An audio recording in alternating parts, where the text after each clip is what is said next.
ఆంధ్రప్రదేశ్ లో ఉన్న మహిళలందరికీ నేను విజ్ఞప్తి చేస్తున్నాను.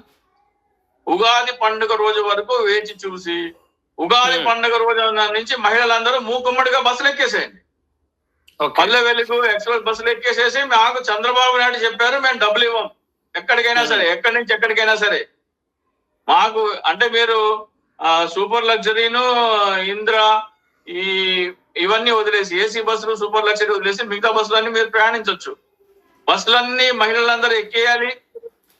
ఎక్కడి నుంచి శ్రీకాకుళం నుంచి విజయవాడ కానీ లేకపోతే శ్రీకాకుళం నుంచి చిత్తూరు కానీ ఈ లాంగ్ డిస్టెన్స్ బస్సులన్నీ ఎక్కేసేసి మాకు చంద్రబాబు నాయుడు గారు డబ్బులు ఇవ్వద్దని చెప్పారు, మేము డబ్బులు ఇవ్వము అనే కార్యాచరణ ప్రజలు పూనుకోవాలి. చంద్రబాబు నాయుడు అసెంబ్లీకి వచ్చి లేదా ప్రజల ముందరకు వచ్చి నేను తప్పు చేశానని కాదు, మిమ్మల్ని మోసం చేశాను, రాష్ట్రంలో ఎక్కడి నుంచి ఎక్కడికైనా సరే ప్రయాణించవచ్చు అని చెప్పి మిమ్మల్ని మోసం చేశాను, క్షమాపణ చెప్తున్నాను, నేను మోసం చేసింది నిజమే ఒప్పుకొని ఇకపైన ఇటువంటి మోసపూరిత హామీలు ఇవ్వనని ఒప్పుకుంటే అప్పటిదాకా వాళ్ళు ఆ కార్యాచరణ చేపడుతూనే ఉండాలి. ఆంధ్రప్రదేశ్ మహిళలందరికీ నేను విజ్ఞప్తి చేస్తున్నాను, వెళ్ళండి, బస్సులు ఎక్కేయండి. ఒక్కొక్క బస్సులో 50 మంది పడతారు, బస్సులు ఎక్కేసేయండి.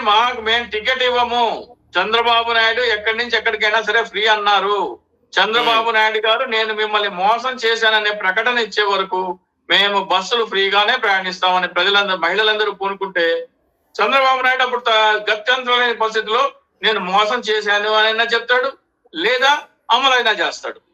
అట్లా ప్రతి ఒక్క హామీని ప్రజలందరూ ఈ మేనిఫెస్టోలో దొంగ హామీలు పెట్టకుండా చెయ్యాలంటే ఇటువంటి కార్యాచరణ చేపట్టాలి. నేను ఏ ఊరికి పోవాలన్నా నువ్వేం అనడానికి ఏం లేదు. నేను పని చేయాలంటే పలానూరికి పోతా, పుట్టింటికి పలానూరికి పోతా.